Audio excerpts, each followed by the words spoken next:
வணக்கம். இலங்கையின் முதல்தர செய்தி வழங்குகிற நியூஸ் ஃபர்ஸ்டின் மதிய நேர பிரதான செய்தி அறிக்கையுடன் உங்களை சந்திக்கின்றோம். கொழும்பில் அமைந்துள்ள நியூஸ் ஃபர்ஸ்டின் பிரதான கலையகத்திலிருந்து உங்களை சந்திக்கும் நான் ஜூடி சிந்துஜன். விரிவான செய்திகளுக்கு செல்லும் முன்னர் முதலில் தலைப்புச் செய்திகள். தமிழ் கைதிகளின் விடுதலையை வலியுறுத்தி வடக்கு கிழக்கில் ஹர்த்தால். 14 கோரிக்கைகளை முன்வைத்து நாடளாவிய ரீதியில் தபால் ஊழியர்கள் பணி பகிஷ்கரிப்பு. முன்னாள் ஜனாதிபதி மஹிந்த ராஜபக்ஷ உள்ளிட்ட 7 பேருக்கு கொழும்பு வணிக மன்றம் அழைப்பாணை. தொடர்ந்து விரிவான செய்திகள். விளக்கமறியலில் வைக்கப்பட்டுள்ள தமிழ் கைதிகளின் விடுதலையை வலியுறுத்தி வடக்கு கிழக்கு மாகாணங்களில் பூரண ஹர்த்தால் அனுஷ்டிக்கப்பட்டு வருகின்றது. சிறை கைதிகளோடு ஒன்றித்து அவர்களின் நிலை குறித்து உலகிற்கு எடுத்துக்காட்டும் முகமாகவும் தமிழ் கைதிகளின் விடுதலையில் காணப்படும் தடைகளை தகர்த்தெறியக்கூடிய மக்களின் ஒற்றுமையை எடுத்துக்காட்டும் முகமாக ஹர்த்தால் அனுஷ்டிக்கப்படுவதாக வடமாகாண முதலமைச்சர் சி வி விக்னேஸ்வரன் தெரிவித்தார்.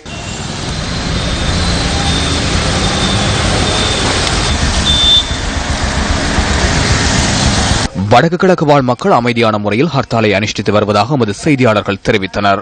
ஹர்த்தாலினால் யாழ் மாவட்டம் முழுமையாக ஸ்தம்பிதமடைந்துள்ளது. யாழ் நகர பகுதிகளில் மக்கள் நடமாட்டம் குறைவடைந்துள்ளதுடன் வீதிகள் தோறும் வெறிச்சோடி காணப்படுகின்றன. யாழ் நகரில் உள்ள அனைத்து வர்த்தக நிலையங்களும் மூடப்பட்டுள்ளன. வங்கிகள், அரசு அலுவலகங்கள், பாடசாலைகள் மற்றும் பல்கலைக்கழகங்களின் நடவடிக்கைகள் ஸ்தம்பிதமடைந்துள்ளன. உள்ளூர் வெளியூர் போக்குவரத்து முற்றாக தடைப்பட்டுள்ளதுடன் வெளி மாவட்டங்களுக்கு ஒரு சில பஸ் சேவைகள் மட்டுமே இடம்பெற்று வருகின்றன.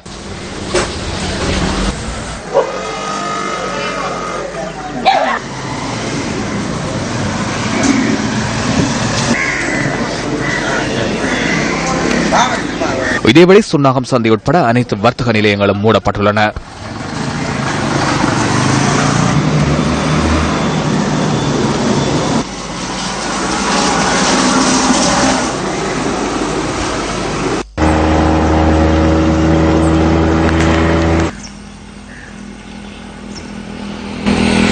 முல்லைத்தீவு மாவட்டத்தில் வீதிகள் தோறும் வெறிச்சோடி காணப்படுவதுடன் உணவகங்கள் உட்பட அனைத்து வர்த்தக நிலையங்களும் மூடப்பட்டு முல்லைத்தீவில் முன்னெடுக்கப்பட்டது.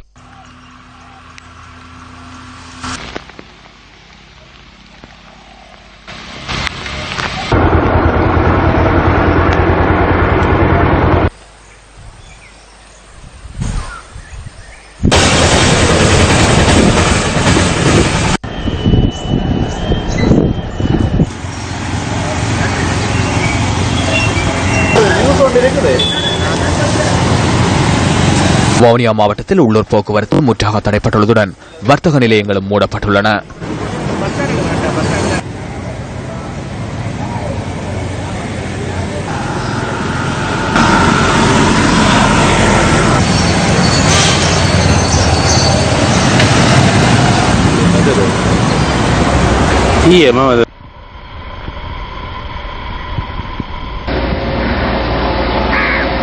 மன்னார் மாவட்டமும் ஹர்த்தாலினால் முற்றாக முடங்கியுள்ளது. அனைத்து வர்த்தக நிலையங்களும் மூடப்பட்டுள்ளதுடன் பாடசாலைகளின் கல்வி செயற்பாடுகள் ஸ்தம்பிதமடைந்துள்ளன.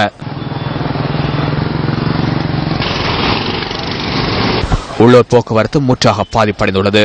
மீனவர்களும் கடலுக்கு செல்வதை புறக்கணித்து வருகின்றனர்.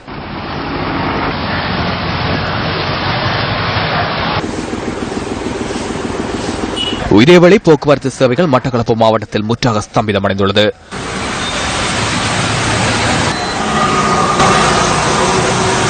பாடசாலைகளின் செயற்பாடுகள் ஸ்தம்பிதமடைந்துள்ளன. அனைத்து வர்த்தக நிலையங்களும் மூடப்பட்டு மட்ட நகர் வெறிச்சோடி காட்சி அளிக்கின்றது.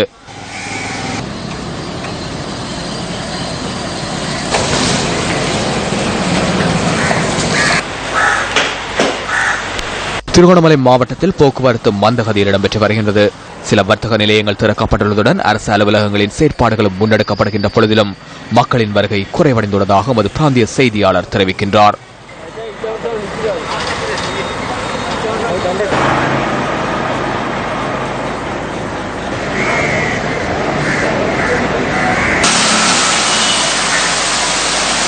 அம்பாறை மாவட்டத்தில் அனைத்து வர்த்தக நிலையங்களும் மூடப்பட்டுள்ளன. போக்குவரத்து சேவைகள் மிகவும் மந்த கதியில் முன்னெடுக்கப்படுகின்றது.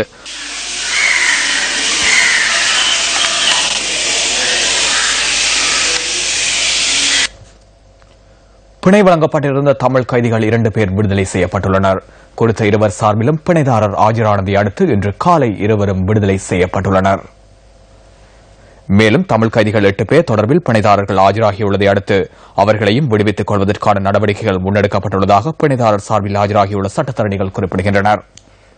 விளக்கமறியலில் வைக்கப்பட்டிருந்த தமிழ் கைதிகளில் 31 பேருக்கு நேற்று முன்தினம் தலா 10 லட்சம் ரூபாய் பெறுமதியான 2 சரீரப்பணிகள் விடுதலை செய்வதற்கான நீதிமன்ற உத்தரவு பிறப்பிக்கப்பட்டது. எனினும் தமிழ் கைதிகளை பிணையில் எடுப்பதற்கு ஏற்பட்ட தாமதத்தினால் தொடர்ந்தும் அவர்கள் விளக்கமறியலில் வைக்கப்பட்டனர். இதேவேளை தமது விடுதலையை வலியுறுத்தி உண்ணாவிரத போராட்டத்தில் ஈடுபட்டுள்ள தமிழ் கைதிகளில் 2 பேர் சிறைச்சாலை வைத்தியசாலையில் அனுமதிக்கப்பட்டு சிகிச்சை பெற்று வருகின்றனர். இந்த கைதிகளின் உடல்நிலை குறித்து கவலையடைய தேவையில்லை என சிறைச்சாலைகள் தலைமையகம் குறிப்பிட்டுள்ளது. பயங்கரவாத தடைச்சட்டத்தின் கீழ் கைது செய்யப்பட்டு தடுத்து வைக்கப்பட்டுள்ள தமிழ் கைதிகள் தொடர்ந்து 6வது நாளாக இன்றும் உண்ணாவிரத போராட்டத்தில் ஈடுபட்டுள்ளனர்.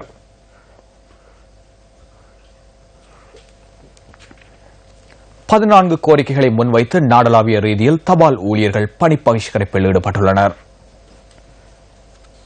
நேற்று நள்ளிரவு முதல் பணி பகிஷ்கரிப்பு ஆரம்பிக்கப்பட்டுள்ளதாக ஒன்றிணைந்த தபால் தொழிற்சங்க முன்னணியின் இணை ஏற்பாட்டாளர் KN சிந்தகபண்டார தெரிவித்துள்ளார்.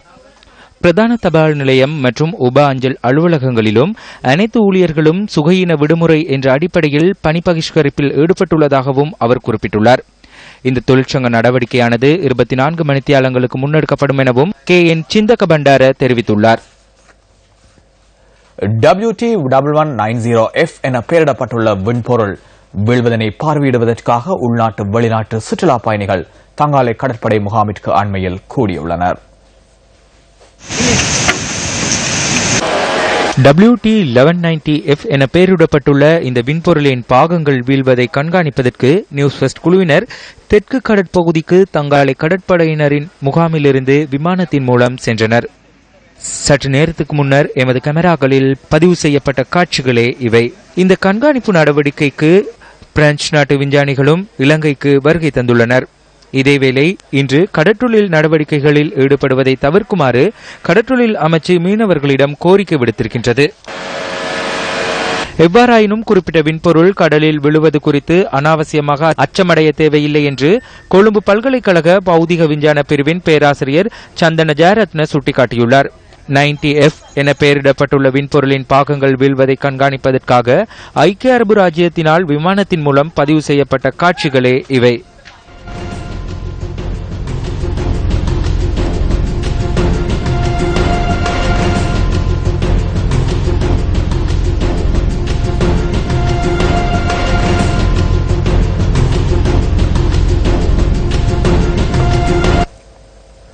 முன்னாள் ஜனாதிபதி மஹிந்த ராஜபக்ச உள்ளிட்ட 7 பேருக்கு கொழும்பு வணிக நீதிமன்றம் அழைப்பாணை விடுத்துள்ளது. கடந்த ஜனாதிபதி தேர்தல் காலப்பகுதியில் தேர்தல் பிரசார நடவடிக்கைகளுக்கு இலங்கை போக்குவரத்து சபையின் பஸ்களை பயன்படுத்தி அதற்கான கட்டணத்தை செலுத்தாமை தொடர்பில் கொழும்பு வணிக மேல் நீதிமன்றத்தில் இலங்கை போக்குவரத்து சபை தாக்கல் செய்த வழக்கு விசாரணையின் போது இந்த அழைப்பாணை விடுக்கப்பட்டுள்ளது. அதற்கமைய அடுத்த வருடம் மார்ச் 10ஆம் தேதி குறித்த நபர்களுக்கு கொழும்பு வணிக மேல் நீதிமன்றத்தில் ஆஜராகுமாறு அழைப்பாணை விடுக்கப்பட்டுள்ளது. ஜனாதிபதி தேர்தல் காலப்பகுதியில் மஹிந்த ராஜபக்சவின் தேர்தல் பிரசார நடவடிக்கைகளுக்கு ஈடுபடுத்தப்பட்ட பஸ்களுக்கு 142 மில்லியன் ரூபாய் கட்டணம் செலுத்த வேண்டும் என இலங்கை போக்குவரத்து சபை இந்த வழக்கை தாக்கல் செய்தது. மஹிந்த ராஜபக்ச ஐக்கிய மக்கள் சுதந்திர கூட்டமைப்பின் முன்னாள் பொதுச் செயலாளர் சுசில் பிரேமஜயந்த, ஸ்ரீலங்கா சுதந்திர கட்சியின் முன்னாள் பொதுச் செயலாளர் அனுர பிரியதர்ஷன யாப்பா உள்ளிட்ட 7 பேருக்கு அழைப்பாணை விடுக்கப்பட்டுள்ளது. பாரிய ஊழல் மோசடி தொடர்பில் விசாரணைகளை மேற்கொள்ளும் ஜனாதிபதி ஆணைக்குழுவிற்கு 1247 முறைப்பாடுகள் கிடைத்துள்ளதாக தெரிவிக்கப்பட்டுள்ளது. கிடைத்துள்ள முறைப்பாடுகளில் சுமார் 200 முறைப்பாடுகளை விசாரணைக்குட்படுத்தியுள்ளதாக ஆணைக்குழுவின் செயலாளர் லெசில் டி சில்வா குறிப்பிட்டுள்ளார். முறைப்பாடுகளிலும் 50 முறைப்பாடுகள் தொடர்பில் விசாரணைகள் ஆரம்பிக்கப்பட்டுள்ளதாக அவர் கூறியுள்ளார். தனிப்பட்ட பிரச்சினைகள் தொடர்பிலேயே அதிகமான முறைப்பாடுகள் கிடைத்துள்ளதாகவும் ஆணைக்குழுவின் செயலாளர் தெரிவித்துள்ளார். ஆணைக்குழுவுக்கு கிடைத்த முறைப்பாடுகளில் ஒரு முறைப்பாடு தொடர்பான விசாரணைகள் நிறைவு செய்யப்பட்டுள்ளது. முன்னாள் பிரதி அமைச்சர் சரத்குமார குணரத்னம் மீது சுமத்தப்பட்ட பாரிய ஊழல் மோசடி தொடர்பான விசாரணைகள் நிறைவு செய்யப்பட்டுள்ளதோடு அவர் தொடர்பில் வழக்கு தாக்கல் செய்வதற்கான நடவடிக்கைகள் முன்னெடுக்கப்பட்டுள்ளதாக லெசில் டி சில்வா குறிப்பிட்டுள்ளார். இந்த விடயம் தொடர்பில் ஊழல் மோசடி விசாரணை பிரிவு மற்றும் சட்டமா அதிபர் திணைக்களத்துக்கு அறியப்படுத்தியுள்ளதாகவும் பாரிய ஊழல் மோசடி தொடர்பில் விசாரணைகளை மேற்கொள்ளும் ஜனாதிபதி ஆணைக்குழுவின் செயலாளர் லெசில் டி சில்வா சுட்டிக்காட்டியுள்ளார். அவன்கார்ட் நிறுவனத்தின் செயற்பாடுகளை பொறுப்பேற்கும் நடவடிக்கை இன்று ஆரம்பிக்கப்பட்டுள்ளது. எழுத்து மூல ஆவணங்கள் உள்ளிட்ட அனைத்து பொருட்களும் இன்று முதல் பொறுப்பேற்கப்படும் என கடற்படை ஊடக பேச்சாளர் கேப்டன் அக்ரம் அலவி குறிப்பிட்டுள்ளார். மேலும் அவன்கார்ட் களஞ்சிய கப்பலில் உள்ள ஆயுதங்களும் இன்று முதல் கடற்படை பொறுப்பேற்கும் எனவும் அவர் கூறியுள்ளார். இந்த விடயம் தொடர்பில் காலி பிராந்தியத்திற்கான கடற்படை தளபதி உள்ளிட்ட கடற்படையினர் செயற்பட்டு வருவதாகவும் கடற்படை பேச்சாளர் தெரிவித்துள்ளார். அவன்கார்ட் கொடுக்கல் வாங்கல்கள் தொடர்பான ஒப்பந்தத்தை ரத்து செய்து அதில் உள்ள அனைத்து ஆயுதங்களையும் கடற்படையினரிடம் ஒப்படைக்குமாறு ஜனாதிபதி மைத்ரிபால சிறிசேன நேற்று முன்தினம் உத்தரவிட்டார். பண்டிகை காலங்களில் மக்கள் கொண்டாட்டங்களில் லயிக்கின்ற போதிலும் அடிப்படை தேவைகளை கூட பூர்த்தி செய்ய முடியாமல் தவிக்கின்ற மக்களின் நிலை வேதனைக்குரியது.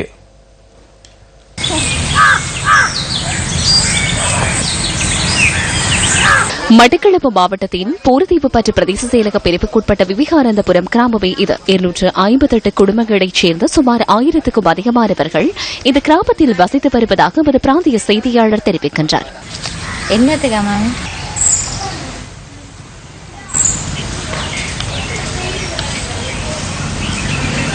கூலி தொழில் மூலம் தமது அன்றாட வாழ்வினை கொண்டு செல்லும் இந்த கிராம மக்கள் அடிப்படை வசதிகளின்றி வாழ்வது கவலைக்குரியது. நாங்கள் இப்படி கரையேறி வந்து இப்ப இந்த குடியில வச்சிருக்கு வீடு வாயில் அதுகள் இல்லை, தண்ணி இல்லை, எங்களுக்கு குடிக்கக்கூடிய அளவுக்கு கூட காலம் தண்ணி இல்லை மாறி இப்ப கொஞ்ச காலத்துக்கு ஆகிக்கலாம். மறுபடியான நிலையில யானத்தில் ஆக கைத்தவ நிலையில இருக்கு. நாங்கள் பெரிய கைத்தப்படுற வீடு வாயில் இல்லாமல் நிலையில ஊட்டியிடலாம். ஜான பிரச்சனை, அதனால கடன் கஷ்டம் மாதிரி இருக்கிறதெல்லாம் கடன் கஷ்டம், வீடு வாசல் எல்லாம் இல்லை, சின்ன குடில்கள் தான். இப்படி அகதியாகி போய் வந்து நாங்கள் இப்போ ஒரு கொட்டில் அடித்து தந்துட்டாங்க, அந்த கொட்டிலாம் இருக்கிறோம். தற்போது தொடரும் மழையுடனான காலநிலையில் நிரந்தர வீடுகளின்றி மிகுந்த அல்லலுறுவதுடன் யானைகளின் தாக்குதலினால் குறித்த கிராம மக்கள் பல்வேறு இன்னல்களை எதிர்கொள்வதாக எமது பிராந்திய செய்தியாளர் தெரிவிக்கின்றார். யானை தொல்லை கூடியது. இந்த வீடுகள் 1,30,000 கட்டி கொடுத்த வீடுகளை எல்லாம் உடஞ்சி இப்போ யானை தள்ளி நிறைய போட்டுது. நாங்கள் பெரிய ஒரு ஆர்ப்பாட்டம் கொண்டு வந்த அடிக்க முன்னால் அந்த ஆர்ப்பாட்டத்துக்கு ஒரு யானையை வந்து பிடிச்சிட்டு போயிருக்காங்க. வேறு ஒன்று நடக்கல. அதுக்கு பிறகு யானை தோட்டத்துக்கு 7 வீட்டை உடைச்சிருக்கு. அதுக்கு பிறகு மீள்குடியேற்றப்பட்டு 10 வருடங்கள் கடந்துள்ள நிலையில் தமது அடிப்படை பிரச்சினைகளுக்கு இன்னும் தீர்வு கிட்டவில்லை என கிராம மக்கள் அங்கலாய்க்கின்றனர். தமது பிரச்சினைக்கான விடிவு எப்போது என்ற ஏக்கத்துடன் உள்ளனர் விவேகானந்தபுரம் கிராம மக்கள். Let us recognize selfless contribution. Let us honor those who serve in silence. Join V Awards to inspire a nation to volunteer. விருதுகள் செயலணி ஐக்கிய நாடுகள் தன்னியலாளர் பிரிவு 202-204 பௌத்தலோக மாவட்ட கொழும்பு 7. அந்த விவரங்களுடன் நியூஸ் ஃபர்ஸ்டின் மதிய நேர பிரதான செய்தி அறிக்கை நிறைவடைகின்றது. நியூஸ் ஃபர்ஸ்டின் பிரதான செய்திகளை இரவு 8 மணிக்கு மணித்தியால செய்தியை 2:25 எதிர்பாருங்கள். வணக்கம்.